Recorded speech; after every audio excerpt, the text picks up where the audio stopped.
जय श्री श्याम दोस्तों, मैं अंजलि स्वागत करती हूँ आपका भक्ति ज्ञान फैक्ट चैनल पर। इस चैनल पर सत्य घटनाओं को कहानी के माध्यम से सुनाया व बताया जाता है। चमत्कारों की कहानी व अन्य रोचक कहानियों के लिए सब्सक्राइब करें हमारे चैनल भक्ति ज्ञान फैक्ट को। शीश की दानी खाटू वाले श्याम प्रभु की लगदातारी तो सारे जहान में मशहूर है। सभी जानते हैं कि वह लीले वाला हारे हुओं को जीत का सहरा पहनाता है। कैसे श्याम प्रभु उसे प्यार से अपनाकर उसकी बिगड़ी बनाता है। आप सब अक्सर श्याम बाबा की दास्तान सुनते होंगे। आज मैं उसी क्रम में अपने मोर छड़ी वाले की कृपा की चमत्कार की एक और कहानी सुनाने जा रही हूँ, जिसमें मेरे बाबा ने एक नौजवान को कैसे पल भर में मौत की राह से मोड़कर उसका जीवन संवार दिया। कृपया कर कहानी को ध्यानपूर्वक सुने और वीडियो को अंत तक देखें। कहानी की ओर चले उससे पहले श्याम बाबा का जयकारा लगाते हैं। बोलो श्याम प्यारे की जय। दोस्तों, ये कहानी है एक गरीब माँ बाप के बेटे जिसका नाम अरुण है। तो दोस्तों, अरुण पढ़ लिख कर एक नौकरी की तलाश में था। उसने अपने बोर्ड के एग्जाम दे दिए हैं, अब बस रिजल्ट का इंतजार कर रहा है। वह बैठे बैठे अपने सपनों की दुनिया में चला जाता है, जहाँ वह देखता है एक बहुत ही अच्छी नौकरी उसे मिल गई है। खूब पैसे आ रहे हैं, माता पिता भी खुश हैं। बस उसकी दुनिया यही तक थी। इसी तरह के सपने वह अक्सर देखा करता था। एक दिन उसने माता पिता के सामने शहर जाकर नौकरी करने की बात रखी। पहले तो माता पिता दोनों ही मना करने लगे कि तू कैसे जाएगा, कहाँ रहेगा, शहरी लोग बहुत तेज होते हैं, तू वहां जाकर परेशान हो जाएगा और हम भी तेरे आसपास नहीं होंगे। ऐसे कई तरह के प्रश्न उसके माता पिता ने किए, परंतु अरुण ने जैसे तैसे करके उन्हें मना ही लिया। शहर में नौकरी करने के लिए उन्हें राजी कर लिया था। तो अब अरुण अपने गांव से दूर एक शहर के लिए निकल जाता है। लाखों सपने और उम्मीदों को बुनकर अरुण नौकरी की तलाश में निकल जाता है। शहरी फितरत से अनजान वह भोला भाला नौजवान गांव से अपनी उम्मीदों की पोटरी ले अरुण आ गया शहर में। जो भी नौकरी पेशा व्यक्ति हैं, वह जानते होंगे कि नौकरी पाने के लिए कितना संघर्ष करना पड़ता है। यूं तो अरुण बहुत ही होशियार था। उसने दौड़ भाग करके एक छोटी सी नौकरी पा ली थी और नौकरी पाते ही किराए का घर भी ढूंढ लिया और वहां रहने लगा। वह बहुत ही लगन और मेहनत से काम करता था। कई बार खाना बीच में छोड़ देता था, बिना कुछ खाए पिए ही काम में लगा रहता था। इसी मेहनत व लगन के कारण उसे जल्दी ही तरक्की मिलने लगी। जब एक वर्कर काम अच्छा कर रहा हो तो वह अपने मालिक की नजरों में चढ़ जाता है। ऐसे ही अरुण ने अपने मालिक के दिल में खुद के लिए जगह बना ली थी। काम देखकर मालिक ने पद के साथ वेतन भी बढ़ा दिया। अब अरुण को काम मिल गया था, सर पर छत भी आ गई थी और पैसे भी आने लगे थे। और दोस्तों, जब अपनों से दूर, संस्कारों से दूर कोई इंसान कमाई करता है तो उस पर अपनों की नजर नहीं होती, तो कुसंगत और अनेक बुराइयां अपना जाल बिछाने लगती हैं। और यहाँ वही हुआ। अब इस नए शहर में उसके कुछ दोस्त भी बने जो कि उसके घर पर आया जाया करते थे। उसे पता ही नहीं चला कि वह कब सिगरेट शराब पीने लगा। दोस्तों के साथ अक्सर पार्टियां करने लगा। अब दोस्त तो चले ही आते थे मौज उड़ाने के लिए। माँ बापू की शिक्षा को भूलकर वह भोला भाला इंसान अब कुसंगति में पड़कर अपनी सारी कमाई नशे व मजे के लिए उड़ाने लगा। वो तो यह भी भूल गया कि वह किस उद्देश्य से शहर में आया था। वास्तव में जिस भोग विलास को वह सुख समझ रहा था, अब उसे क्या पता था कि वो उसके लिए दुखों का पहाड़ बन बैठेगी। दौलत कमाता, वह जो भी पैसा कमाता उसे जुए में उड़ाता, और अब उसने घर पर पैसे भेजना बंद कर दिया था। इतना वह कुसंगति का आदी हो चुका था। जुआ खेलते खेलते जब सब हार गया, तब खाने के लिए भी लाले पड़ गए थे। कर्जदार भी बहुत हो गए। दोस्तों, यही परिणाम होता है कुसंगति का। अब रोज कर्जदार अरुण को परेशान करने लगे।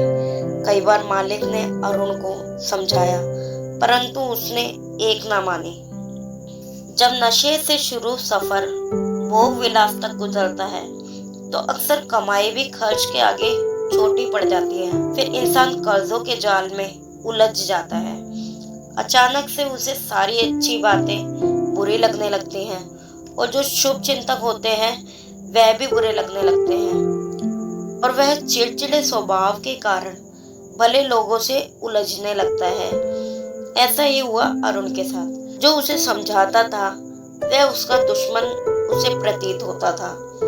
जब एक दिन नशे में वह मालिक से उलझने लगा, तो मालिक ने उसे नौकरी से निकाल दिया। इन सब के चलते वह नौकरी से भी हाथ धो बैठा। नौकरी भी छूट गई, कर्जदारों की भी लाइन लग गई।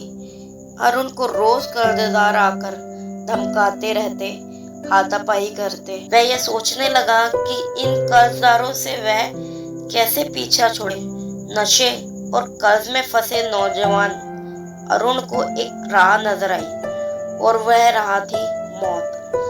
उसने सोचा, कर्जदारों से छुटकारा पाने का एक ही मात्र तरीका है, वह है मौत। लेकिन दोस्तों, जब इंसान को मौत को अपनाने के अलावा कोई और रास्ता नहीं सोचता, तो इसका मतलब है वह पूरी तरह से जिंदगी से हार गया है। और हम सब जानते हैं, जो जिंदगी से हारा है उसका एकमात्र श्याम ही सहारा है। मौत की बात को मन में ठान अरुण बाजार जाता है। वहां से रस्सी लेकर आता है। उस रस्सी का वह अपने लिए फंदा बनाता है। अब वह जैसे ही उस फंदे को अपने गले में पहनने लगा, बाहर से आई आवाज जो उसके कानों में पड़ी, और वह आवाज उसे पुकार रही थी। उस आवाज में एक गूंज थी जो कह रही थी कि मेरी शरण में आजा, मैं हारे का सहारा हूँ। गले में डाला हुआ फंदा हारे के सहारे की गूंज के कारण अरुण ने निकाल फेंका और तेज तेज रोने लगा। सोचने लगा कि वह यहाँ क्या करने आया था और क्या करने लगा था।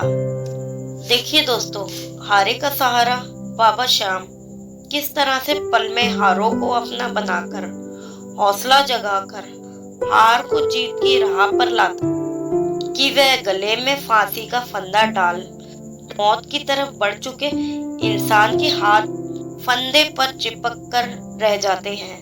अरुण को ऐसा प्रतीत हुआ कि उसके हाथ को किसी ने पकड़ रखा है और वह उसे ऐसा करने से रोक रहा है, और वह गूंज जो तेज ध्वनि से उसके कानों तक पहुंच रही थी कि मेरी शरण में आजा, मैं हारे का सहारा हूँ, वह सुनकर 2 मिनट घर परिवार के बारे में बैठ अरुण ने सोचा। जरा भी देर लगाए बिना श्याम बाबा के मंदिर की ओर जाने लगा। कदम कदम पर उसे अपनी गलतियां नजर आती रही। अब अरुण सर पीटने लगा, बहुत पछताया और रोने लगा।